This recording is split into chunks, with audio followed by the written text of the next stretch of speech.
All right, so just as a reminder, this is a discussion, it's not a seminar, so we would really encourage you all to engage, especially in this topic, because a lot of us who live in Missouri have a lot of experience in working in rural areas, and I think all of that's going to be really valuable today. You can turn your video and audio on and off as you see fit. If things get loud, we may mute you, so just be aware that if it goes off and maybe you weren't aware that it was on, you might get muted. This is being recorded for possible future use of MOPA, and the views and opinions expressed today are our own and do not necessarily represent the views of any of the Missouri Psychological Association. This is for Category A credits, so make sure you're signed in with your full name in order for us to be able to track your attendance.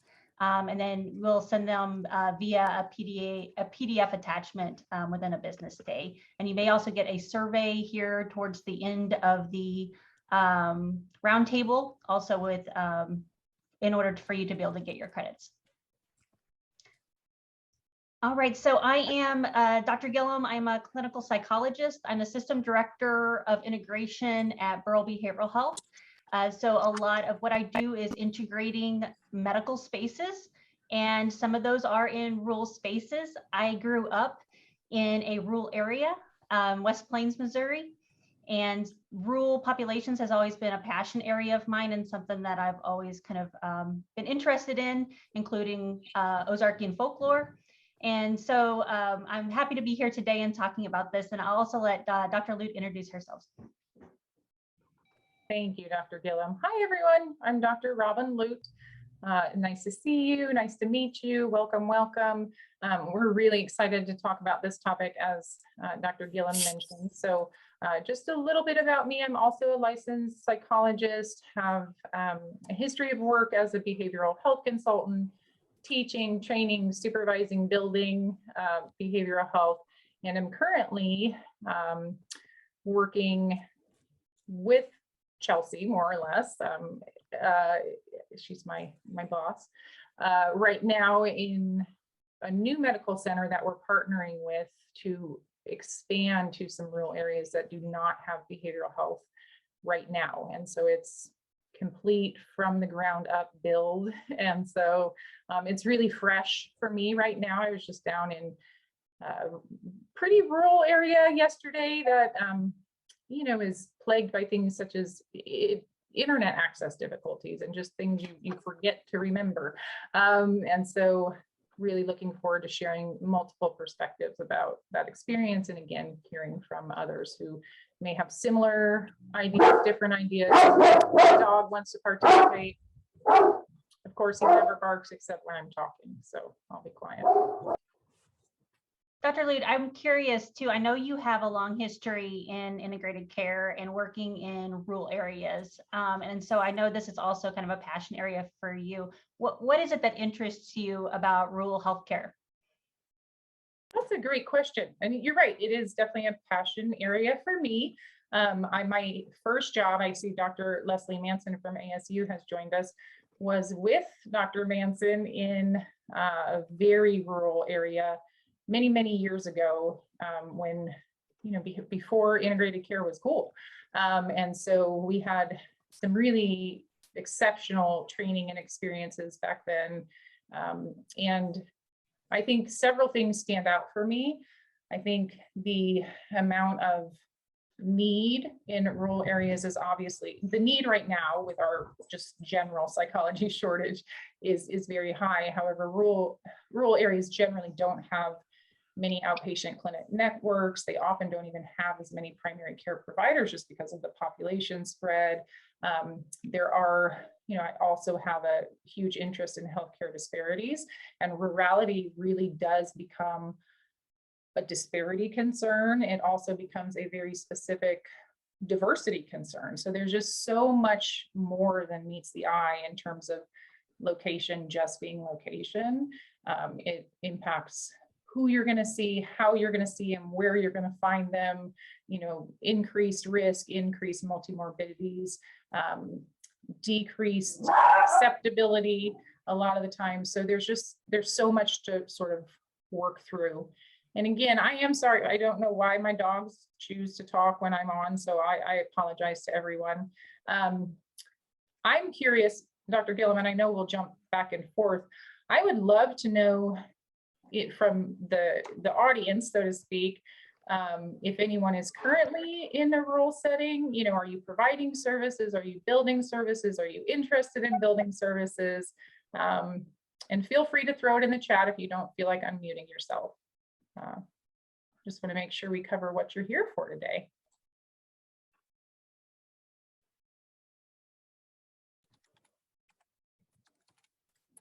Excellent, Melissa, that's exciting. Where Just is starting. Washington? I'm trying to think where Washington is. Is that north?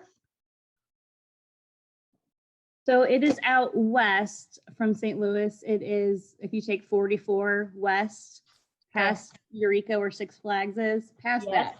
that. It's about 45 minutes outside of St. Louis. Wow. Sounds like a brave venture and a psych internship in rural IHC. Very exciting. Welcome. No problem with the cameras off. Everyone's FQHC at Poplar Bluff. Man, this is wonderful. no. So for those of you who are in those rural areas, feel free to jump in at any point and kind of provide your own experiences with this. But I think, you know, it's easy when we think about integrating rural spaces, the first thing that comes up is the thought of barriers. Barriers is what comes to mind often. While you have that good feel like this is something we need to do, the barriers tend to prevent integration from happening, or services in general in rural spaces. What is why it's a high needs area. And so I'm going to talk about some of those barriers. Myself and Dr. Lute are going to talk about those barriers, but we're also going to talk about some of the benefits and some of the intricacies of being in rural spaces. And so please, I'm sure we have not thought of everything. Jump in with your own ideas on what these might be. But one of the biggest concerns in regards to integration into those rural spaces is that integration looks different when you're in a rural area. And so the current models that exist for integrated care don't necessarily always work in those spaces. And so it really requires a ton of flexibility on the providers and also the healthcare systems part to be able to provide those services to the patients, because it has to look a little different. And not only does it look a little different to provide those services in rural areas, and it doesn't necessarily fit a model, but each of those rural areas may look different from one another. And so, you know, if we say flexibility is the name of the game, in integration, it is even more so when we talk about integrating rural spaces. So another thing in rural spaces is that the BHC may wear many, many hats. We see them not only just being a consultant to the providers, they are many times also providing brief, sometimes traditional therapy alongside, which is not necessarily typical of our model. It's more of a hybrid model. They may be an educator. They may be a scholar in their area, an administrator, a leader in those spaces. They may be the only mental health provider in the entire area, which makes things difficult at times. The thing that comes to mind for me right now when I talk about that is if you don't have anyone to refer to and you're in a medical system, do you continue that service, or do you tell them I can't provide that service because it's not something that I can do in the space that I'm in? And it really puts quite a dilemma on the provider. And so being able to talk through with providers that we put in those spaces, what that might feel like, and making sure they're thinking ahead of how they balance that out is really, really important. And I'm sure Dr. Lute is experiencing that now of having many hats. She's been IT this week. She has been teaching the providers, teaching administrators, and she's also going to be educating the interns. I mean, it's a really like the entire system has to be provided some education. And when in these spaces they not had this service before, oftentimes it looks like you are literally everything. Would that be accurate, Dr. Lute? Yes, I'm everything. So I think it is, and I think you're bringing up some really important points that integration, as we know, in and of itself is flexible and must be in order to serve the given clinic, the given provider needs. While rural areas can be very different, some of the challenges are also in common. So, in terms of wearing many hats, one good thing about being in a brand new area is that we don't have to unlearn any formerly bad habits, so to speak. So the providers in this area, for instance, are not used to having an outpatient clinic system to refer to. So in some ways, we don't have to unlearn viewing me as a therapist rather than the behavioral health consultant. And at the same time, it's, hey, they don't realize often that 70% of their schedule can be reviewed or scrubbed. That's going to have a lifestyle, behavioral health, mental health, substance use issue, right? They may tend to look for more obviously mental health issues or things that they're not also used to just wearing multiple hats and kind of giving a hug to their elderly geriatric clients who have lost somebody as grief support rather than thinking a little bit outside of the box of, oh, I have a provider who could dig into this a little deeper. And then, when we do dig in a little deeper, what do we do if somebody needs deep, right? So not having anything to refer to and kind of, training our systems to send us consult model behavioral health referrals means, if they're really struggling with somebody who has chronic health concerns, high needs mental health concerns, do we say, I have 6 visits in this PCBH? That's just the model that we prefer. This setting, therefore, I will cut your client off after 6 visits, regardless of this. I mean, of course, that's not good care. So how do we manage it? Do we make exceptions for certain people? And then what happens when our schedule is full of just serious, persistent mental illness clients and we don't have room to consult? Dr. Manson, I know you were able to join us today. Do you have thoughts about that? Where we make exceptions to the rule, where we don't? And I'd also love to hear from others if you found workarounds in your systems. Do you do episodes of care, like the client gets steady enough for that period of time? Population health, we've increased them by a little bit. I don't know. What do you think? Sure. I can chime in and then obviously see how other people have different viewpoints, Sure. Yeah. etc. But typically, yeah, it's a challenge, whether it's rural or, in a busy suburban area. People experience the same exact challenges related to that. I think the people problem solve it in many different ways. One way people do that is through templated structures as far as looking at how they do their time every day. Templates typically are needed to be really developed and reevaluated every week to ensure that this is the best template for this organization or this clinic site, or these types of this provider, and making sure that there's actually time allotted in between some spots for a little bit of flexibility. That might be flexibility to go longer with someone. That might mean flexibility for a handoff or another type of consult or hallway consult, even though we don't do those, but we do. All these types of things, or taking a phone call, right? And so templates is one way that people do look at that. Episodes. Are you thinking scheduling templates? Yes, or scheduling templates. Okay, yeah, that may need to shift depending on the clinic or the given provider, how they like things to be. Maybe Right. some want immediate feedback, others they're fine with a progress note. Yes. And so people build, there's actually specific templates that people recommend for integrated care. And then people will kind of nuance those basically depending on what type of services you might provide. So if you also want to build in groups, you might want to think about your patient populations. When are they going to be best to be seen for those services? Groups in the morning in lots of locations don't work very well, but later on in the afternoon or Fridays might be really good. So people will block these out and do standardized templates for scheduling so that they have that, and then allow for some flexibility in those templates, like I said, for those warm handoffs, those overage as far as time. You mentioned episodes of care. That comes from the traditional episode of care billing structures that we used to have in mental health and behavioral health services.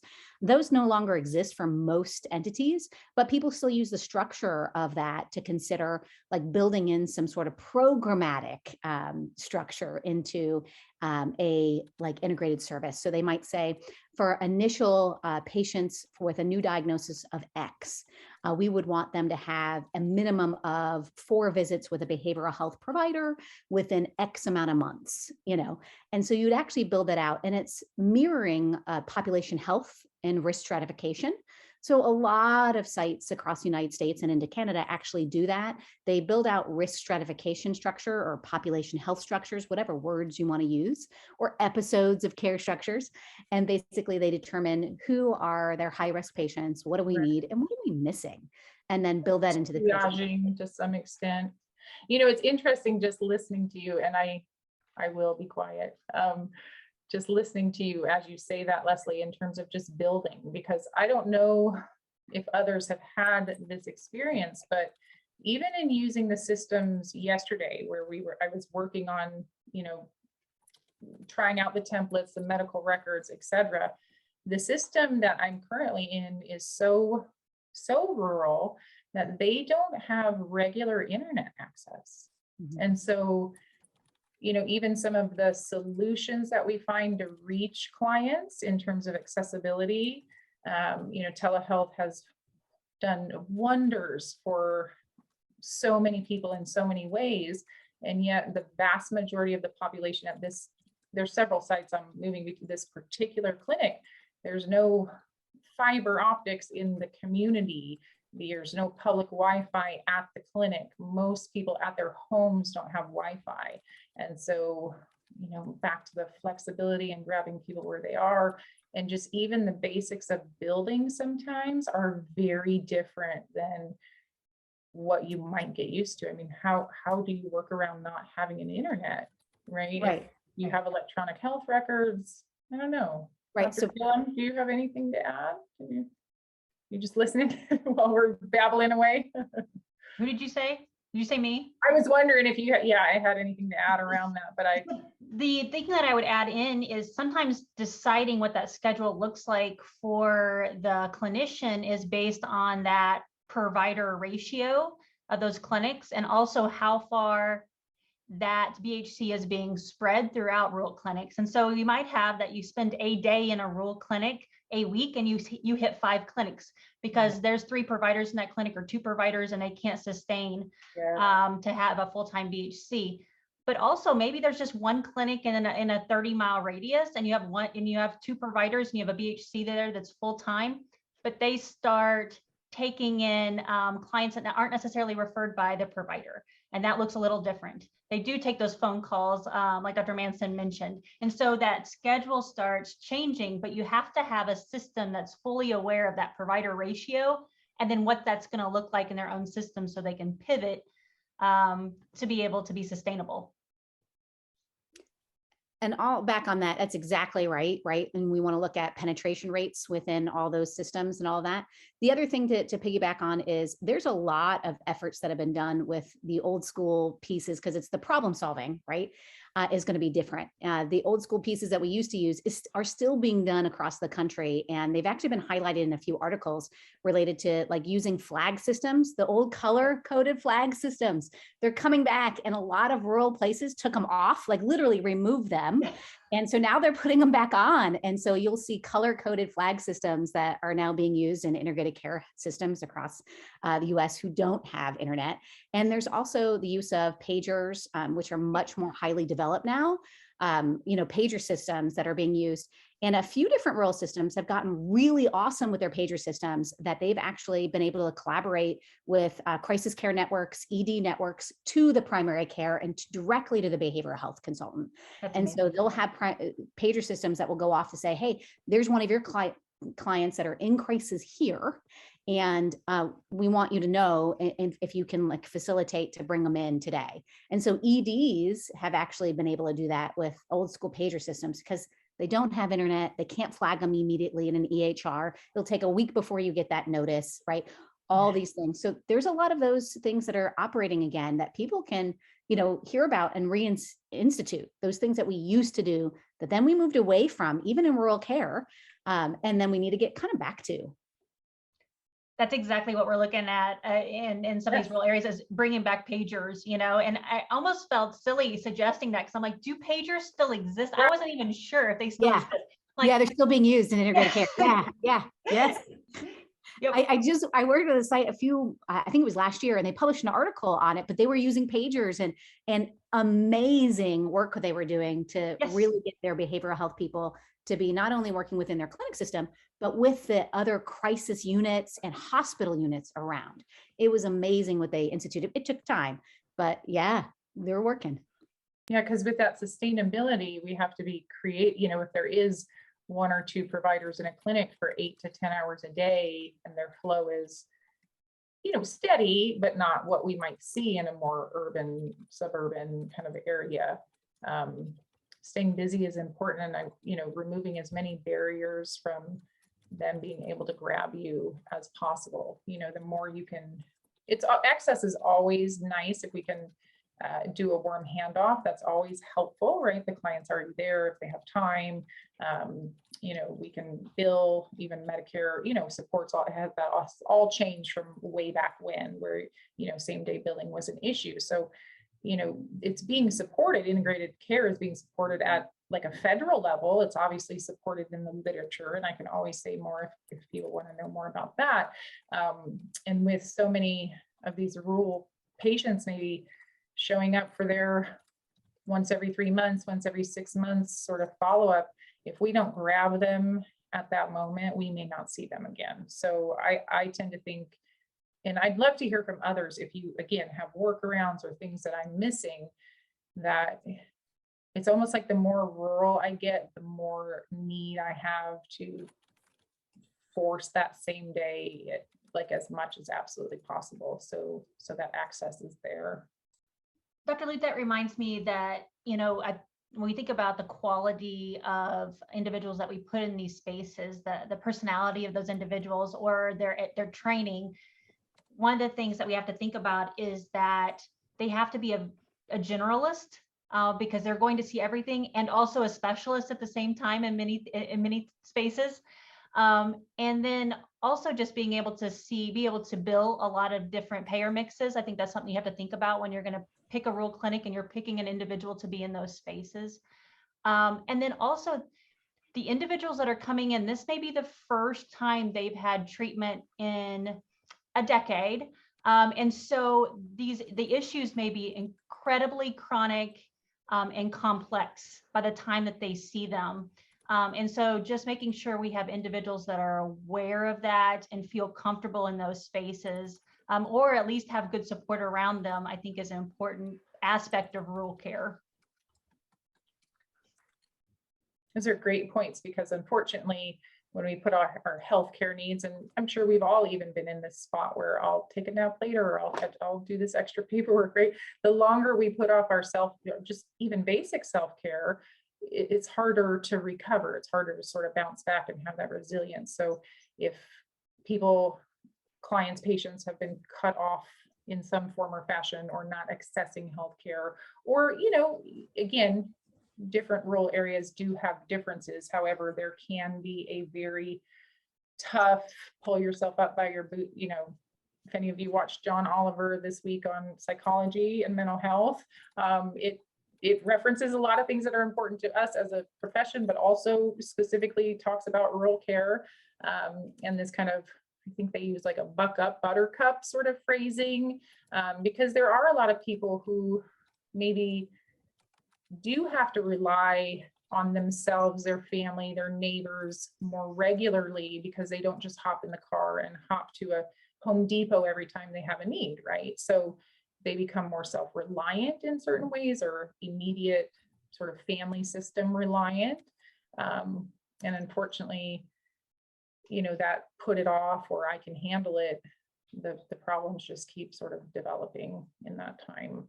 So we see them when they're much sicker. So Amber mentioned in the chat, we constantly struggle with the ethical considerations of managing dual relationships in a rural practice. Absolutely one of the things that was on our list to make sure we talked about. I'm so glad you brought that up, because that is probably one of the biggest barriers at times, or the biggest struggles that we have. If you're in a rural area, and there is a Walmart, if it's not so rural that there's a Walmart, but you're in a rural area, you will see your patients. If you're going to go get your hair cut in that rural area, you're going to get your hair cut by somebody that you're doing therapy with. Like, this is just consistent with those rural areas. And sometimes, depending on our training, if we've been trained in an urban area, oftentimes we are told that that is not okay, right? That there's these kind of hard lines that exist that then cannot be upheld in practice when we get to rural spaces. And so for some individuals, that can be really, really challenging. So yes, absolutely, dual relationships, conflicting roles, being asked to really provide services at the very edge of what you feels like your competency. You know, I talked about you have to be a generalist, but also a specialist at times. Sometimes our own scope feels like it's being stretched a little bit, and there's not a lot of other options. Was another ethical concern. And then yeah, go ahead. Sorry, Dr. Gill, I don't want you to stop. I just want to throw in there. I think that stretch of competency is a particularly hard one, in that we as consultants, right, if we're behavioral health consulting, we want to help our providers. Like, we're there to improve the population of the health of the population, and we're also there to consult for our provider teams. And so, you know, as helpers, fixers, you know, for many of us, it's not purposeful practice, not a scope. It's more, I want to do what I can. And sometimes you have to be really deliberate in terms of, can I water something down and it's still a reasonable evidence-backed sort of intervention for this? Or if I try at it, is it so bad and often wrong that I shouldn't do it? I may have taken you completely off track there. No, that actually plays right into the other ethical thing that I was thinking about, ethical concern, which is, unless you're affiliated with a larger organization, you may not have a lot of ability to consult. And so not only do those issues come up, but you may not have many individuals there in your own practice to consult with and ask questions to, or to refer to. That keeps coming up. Where do we refer? And then, so we utilize telehealth. What if there's no internet, right? So it feels like there's a lot of barriers, one after another. Are there other ethical limitations or issues that some of you are running into that we haven't discussed? I'm going to throw one out while it's fresh on my mind, because I must say it or it's gone sort of person. I have found, so a couple things. We know this from integrated healthcare in general. Not all providers have the exact same ethics, right? We are all generally, like primary care physicians, we are all generally in the business of helping, not hurting, you know, practicing within our scope, et cetera. It is much more common for, and expected for, primary care providers to treat each other on the spot, to treat, you know, to dispense a antibiotic to a family member of a staff, right? Like, they don't have to have the same consent and relationship that we might think of in terms of therapy. And so it can be very confusing for providers and for staff in general when we set up certain kinds of boundaries around mental health, right? So while we can't entirely avoid some appropriately defined dual relationships, there are other areas that we're going to need to avoid, and people are not necessarily going to always understand that, right, as to what or how those distinctions are.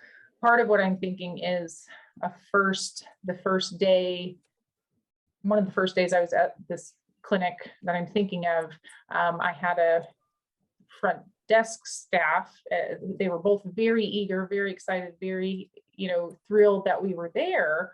And in a quick conversation, it went from, so do you do this and you do this, and okay, you'll help this way and I'll schedule this way. And oh, by the way, can you do a second evaluation for my son because he's on the spectrum and he needs 2 to get disability, you know, and you're just like, hi, my name's Robin. I don't even know how to sign on to the EHR, right? So you just kind of get hit with this huge request, and how do you politely work with that, right? To help, that person maybe understand resources, but not confuse the relationship. You bring up a great point on there's not only just the changes in rule practice as far as ethical considerations and what those look like for us, but then integration, mental health providers being embedded into a medical system that also has different expectations. That's already a shift and flexibility that providers have to have. And then you do that in a rural area, it's also a completely another shift that they have to have. I think about it's not uncommon for patients to leave things for their providers, whether or send them a card or give them a little gift basket, or if they make something to leave at the desk. And that's oftentimes we're told to not take those things, even though they're made very personally. In a rural area, it's very insulting if you don't do that. And so I think about how flexible we have to be with what we were taught compared to the culture that we're existing in. Those things have to be taken in consideration. And then every person has their own ethics and values that they're placing on this too. So it really just looks different in all those spaces. It's an excellent point. It does make me think more about, you might be, whoever said you might be getting your hair cut by somebody that you've seen, or, it can be a really fine line. And, culturally, it matters that, if somebody has grown something in their garden that is part of their life or part of how they interact with their neighbors or their community, to sort of out and out reject it. And of course, we would always want to be therapeutic in any gift giving interaction, but, some other providers don't think about that. So then or don't have the same sort of difficulties. And so then you're the different new person who's like not going to take my squash, so it really requires some good communication and some willingness to be appropriately uncomfortable. And I think, I noticed that there are several students who are getting more interested in IH, which is fascinating and amazing and wonderful. And I think also for several of you who mentioned, maybe starting in new places, or sort of, it's really going to be important for you to have other people in rural areas to talk to, like other providers, because what you may talk to with some of your friends from like graduate school or a professional organization, the nuances may be missed, just because you don't know until you're kind of there. Like it's very different. I think too, when we talk about rural areas, urban areas are more individualistic. And when we talk about rural areas, we think of more of a communitarian kind of situation. And so the way that people relate to one another in rural areas is very different. Also, if you're coming from an urban area, it'll feel different. It's more personal, it's more emotional, it's more direct, it's more socially supportive. It's also sometimes more secretive. And there's some mistrust at times in rural areas, depending on the location that you're in.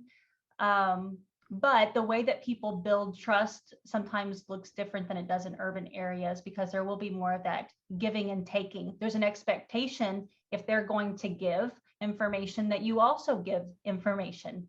And that is how we connect with one another. Good point. Especially in rural Missouri, which can feel really weird for therapists. Intrusive or invasive. Yeah. And so I remember when I was in school, self-disclosure, you go through that whole process, and people have very different feelings about that. And I have always felt like working in rural areas that will get you a long ways. You have to decide what you're willing to provide about yourself, but there is so much that can be gained from that. Not just even in with client relationships, but with provider relationships. People trust more when they know more. When they don't know you, they don't trust you. And so if you feel comfortable providing a little bit of that, that connectedness goes a long ways. Dr. Gillum, I hadn't thought of this before, but as I'm listening to you say that, I think of, for instance, I'm referencing just this one that I was at yesterday. I told you it was going to be heavy on my mind, because I'm not from that community. right? Or from a similar community, you know, nearby. I am definitely a stranger, and I'm a stranger in healthcare. I'm a stranger to their community. I was just speaking with an intern earlier this morning about, you know, exploring like what is the makeup of the community and what are the main industries and what's the language. I know when Dr. Manson and I worked in the Pacific Northwest together, you know, there was a need to know about logging. There was a need to know about long haul trucking. You know, you don't have to be an expert on it. But some of the lingo, some of the common, you know, chronic pain tends to be huge in rural areas in general, right? This is a small tangent, but many rural areas don't have DEA certifications for any kind of harm reduction or Suboxone, or, you know, and the opioid crises are simultaneously flaring extremely high there. So the needs are huge, and coming in as a stranger without any disclosure, right? So judging maybe ahead of time a basic script that you're comfortable with as to why you're there or what you're interested. You know, I did see a gentleman yesterday who asked me if, you know, where I was from, and I kind of the city, you know, just broadly speaking. And he was like, "You drove down here 2 hours to," and I said, "I did." I said, "This is important. This community needs to attend to these concerns, and we value it. And I will drive down here again." And he was like, you know, so it was less a disclosure about like turning the disclosure into, let's talk about you and your importance and why I'm here, right? So I'm giving him some and then using it to connect. Yep. I think security, support, and predictability, those things are important. And anything that you do that is a threat to those things reduces your relationship with those people. And so that's important. That predictability piece is really, really important. And so while we might say, we'll give you a call and get you scheduled, no. Here's the day that I will be seeing you. You know, when you leave me, when we will be coming back. That is really, really important. So just those small nuanced things it's important for providers to consider. Yeah, and if you have your name and, you know, the loop is closed and there's a sense of connection and continuity that might not be there if it's just go to your, you know, sometimes that happens. We'll see you at your next appointment, but. Yes.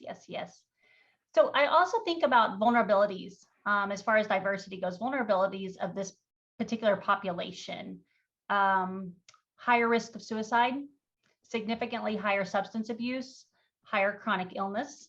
Those are the three big ones. Other mental health concerns and other health issues are at least as prevalent. So these are really, really magnified, but other ones are at least the same prevalency, but many times more prevalent in those areas because of the lack of resources and healthcare that has been provided usually. High rates of comorbidities. Yeah, and when services are often offered, you know, it's foreign, it's different, it's less acceptable. We kind of made reference to that earlier, that people maybe don't know what to make of you or what to do with you. And I can't, somebody said something it was Caitlin said something very important earlier, Dr. Gillum, where you're mentioning, you know, the specific diagnostic vulnerabilities.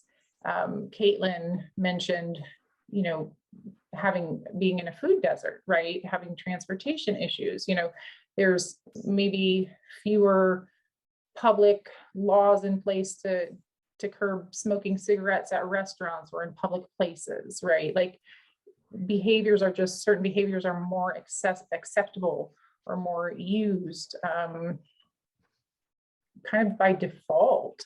And then, you know, so you're also dealing with potentially more poverty. Not always, right? But mostly, I'm trying not to generalize, but there are things in common, right? So, you know, it gets back to, if we're trying to make a lifestyle change and the person cannot access healthy food cannot afford or drive to go get food. And there aren't even Meals on Wheels or home health or, anything. Maybe they've lost a lot of people in their family. A lot of people are pretty rugged in rural areas. So it's hard to make those changes if you have 20 barriers in front of you to making a healthy lunch, so to speak. I want to make sure that I mention also, we were talking the other day, and we should make sure we say this during the round table, but those disparities that I mentioned, they're really magnified by three things: availability, accessibility, and acceptability in particular rural areas. And so we think about availability, availability of providers, and 60% of rural Americans live in mental health shortage areas. That's why when they come in, oftentimes these concerns are exacerbated and they're chronic. And there are a lot of coping mechanisms that have been have solidified by that time that might be hard to undo if they're unhealthy. And accessibility, that social and environmental challenges like limited access to employment, resources, like you mentioned, the Meals on Wheels, higher poverty rates, less education, and higher literacy rates. So we have to think about those things too as we're providing information. If we have a higher illiteracy rate, making sure we're really cognizant of the way that we're presenting that information, whether that's in a pamphlet or verbally. Because you can provide all the information you want, if there's no context for it or it's not understood, it's not helpful. And then acceptability. There's an increased stigma related to mental health in these areas, not only just by some of the clients that you'll be treating, but also by the providers. Many of the providers that work in these areas grew up in those areas, and sometimes those stigmas run really, really deep. And so I've been in countless clinics where mental health was not supported by doctorate level individuals because that stigma was so deep and ingrained in those providers, and at times well outside of their awareness. And so we can't just look at, when we do integration, we're integrating an entire clinic. What are the different levels that we can address these barriers? And let's address them at every level, not just the patient level. That's not going to do enough. If we can change the culture in the entire system as much as possible, that's really where I see our job landing. Decreased anonymity. We talked about that a little bit. It's that going to Walmart and seeing people, providing a little bit more information about yourself. And then strong kinship ties comes to mind as well. That is really important to a lot of rural populations. They tend to lean towards their family. You'll have a lot more family members in sessions with you. So that's something to consider. And also, providing information to a stranger outside of the family feels really strange for them. And so that it may take a lot longer to build that rapport than it might in other spaces. And then the strong sense of self-reliance that runs really deep, especially in rural Missouri. I love that, the kinship ties. You definitely will, if you have not already, have a whole family in your office. And some of that, it's cultural in multiple ways, right? Some people, depending on their health belief theories, and sort of what causes or contributes to health and wellness in general, again, are less individualistic in terms of how our decisions made regarding even what we would, maybe some of us would consider, oh, that's automatic, I have to do that, I have to follow up with it. And it doesn't work for the family unit for that person to follow that specific treatment, or they can't afford it, or so sometimes decisions are made by a family. So very interesting stuff. And it can be challenging for that, again, balance in terms of, I'm not going to walk into a clinic and immediately start correcting all of my providers in terms of their inherent biases, right? So how do I work in some, we don't really use the term crazy, sort of talk without immediately shutting them down or turning them off to integrating me, and where and how do you work that kind of discussion and education in, can be a challenge as well.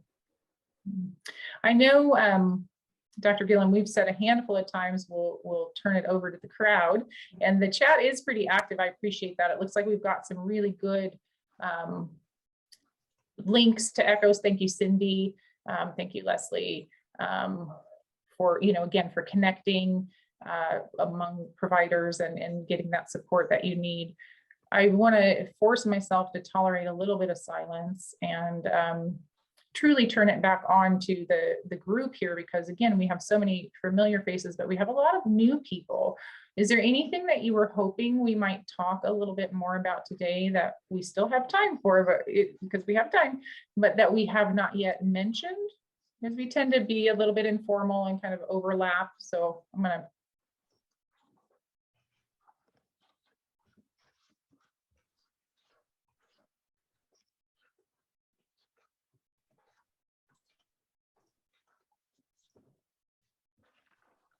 everyone eating lunch and doing notes?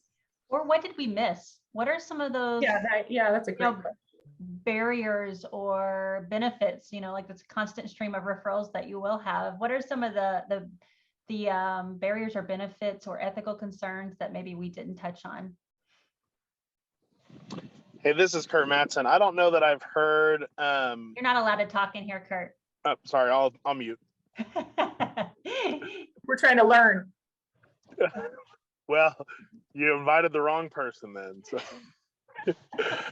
The big thing that I run into now is my role is transitioned away from from patient care into administration is obviously the difficulty finding people to work in rural settings. I think a lot of the discussion so far has been great if you have somebody that can be at a rural site, and maybe how do you find resources for them? The question that I have is there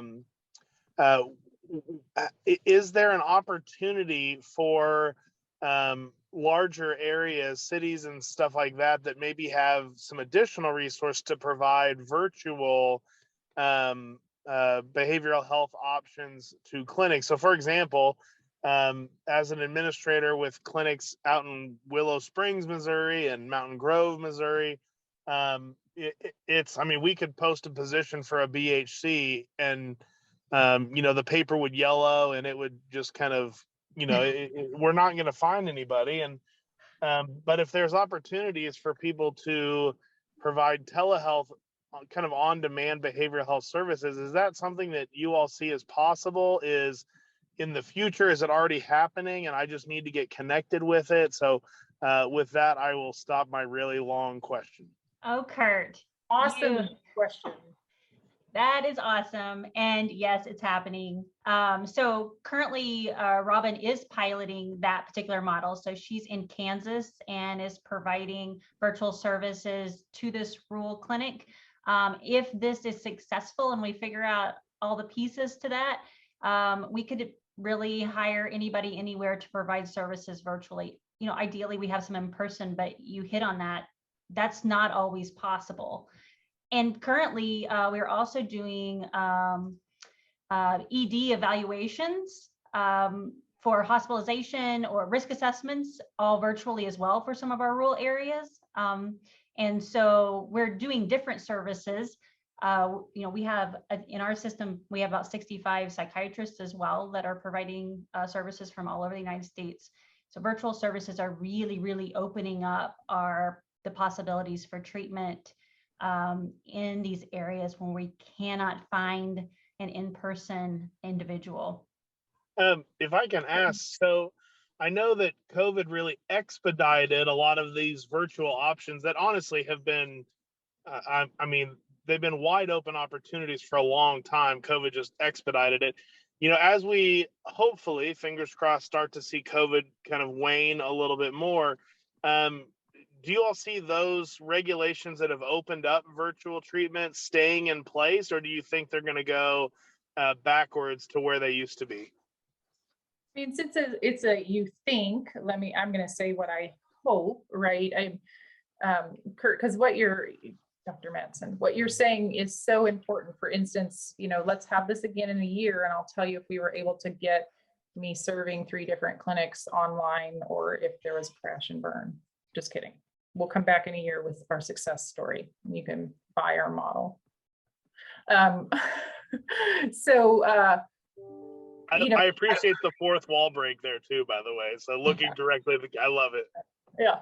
So only for you. So, so I think that in terms of answering that question, we already have seen some rollbacks in terms of certain clinics are saying, we won't accept, or insurance, we won't accept just a verbal signature anymore. You have to mail out a hard copy on a treatment plan, have the client return with the, which again, it just interrupts service. It's like a barrier that things were rolling along okay, and then somebody's decided this is no longer okay. They've done that with telephonic only, which is just a funny word, but no video, telephone only calls and consults. Those have been rescinded, so to speak, in terms of being able to pay. I think, in my opinion, there would be a lot of patients, a lot of providers, a lot of systems up in arms if individuals tried to roll those back much further, because we are showing outcomes evidence, that with the need, not just in rural care in general, but with the spike in the demand for mental health care, behavioral health care with the last several years of the pandemic. I mean, it would almost seem, let me be cautious about my politics. It would almost seem cruel and unusual to take away things that are helping people. I also think it's going to be dependent on the status of the clinic. So I think like RHCs, I think that's going to continue for some time. Yes. That's just kind of going to be a requirement to providing any kind of specialized service there. And they've been doing that for a long time. So it might be status specific as well. It's a great point, because different statuses are going to allow, recognize different needs and have, good point. Did you have or is it truly a broad open question, Dr. Madsen, or did you have some of your own thoughts about that? Thoughts or concerns about them rolling back? And, another thing comes to mind for those, everybody's probably familiar with SIPACT, but just a reminder, if you're going to maybe work across state lines or, try to assist in that way to review those policies. I jumped around there. Sorry, everybody. I'm a stacker. Other last minute thoughts?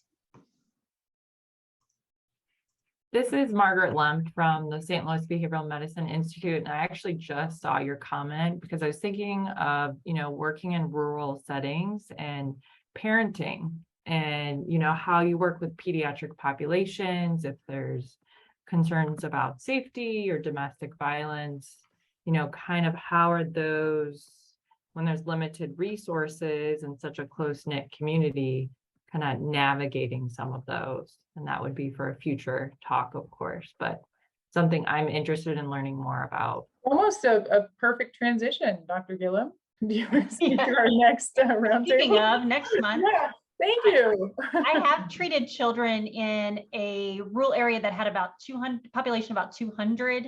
And I can tell you, I don't have the answer to that, having done that, because it was tricky every single time.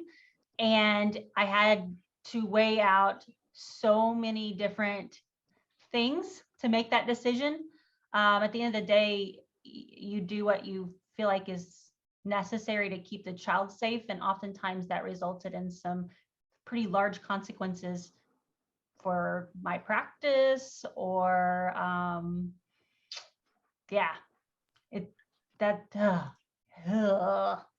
It's hard. I think, again, as much communication as possible, as much prior warning. Like, nobody likes to be surprised, not even adults who don't know how to parent appropriately. Like, I always think as much as you can tell people ahead of time about what to expect, why you're doing what you're doing, assuming it's not going to endanger the kiddo further, as an example, to try to be as transparent as possible about what your hopes and intentions are.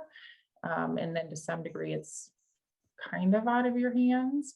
But yeah, we have, you know, It's very much, you can Okay. always expect that I'm going to do what's in the best interest of your child. yeah. And that's not always easy to hear. One last thing, I love the comment about the last names. My husband and I have two different last names and worked in a small area and had inevitably would have had tons of overlap. There's no way around that. And given our two professions, and having different last names was so great for so many reasons. So I feel for anybody who had to share a name. Well, and so I was the one that made that comment. This is Katie. I work in Union as a BHC. And one of the biggest things is like, we have one of the only few pediatricians that accept Medicaid here in our office. So we see a lot of kids that I have interacted with, and they see my face and they remember me. But the other hard part is like, maybe I'll meet with a kid and we'll be working on their depression and getting them access to therapy. And I will go home and my husband will sit down at dinner and he'll be like, I have this kid, I'm really worried about them. And I'm really like hoping, and I have to be like, nope, I can't share. Like, oh, that sounds like a difficult situation, but can't share that they're trying. Can't even have a de-identified talk at all, right? Like it's, Yep. the population to pull from is just too small. Yeah, Yeah. those are great points, Katie. And I'm sure having your husband as a teacher and you know, then he's got his personal relationships with people, and people have strong feelings about teachers and coaches as well. And you know, And it takes a little bit for me to even convince his students, like, I'm not going to tell him anything. Not, Yes. I know Right. we're in the same house. He, like, you know me, that's fine, but I'm not going to tell him anything. You don't, and they still don't trust me because why would they? Why would they? I'm an adult. He's my husband. So yeah. And kids are tricky too. One of the an intern who's on this call, actually, I was talking to yesterday, and she's going to be possibly treating with pediatric populations, and she said, you know, they don't know to keep that boundary. They will come up and hug you in the store, and they're so proud to know you, right? And so in those rural areas where kids just say all the things, it just it makes things more fun. Thank you all for being here. Oh, go ahead. I was just saying thank you. Oh, yeah, no problem. Thank you all for being here. We're just, as I put in the chat, we will be doing a roundtable. Dr. Thompson will be doing that next month on pediatric care. Specifically, that'll be a Cat B credit. And then August 26th, don't let the TR fool you. The DSM TR is far more than just a text revision, also to category A CEs through MOPA. Thank you all for being here, and we'll see you next month.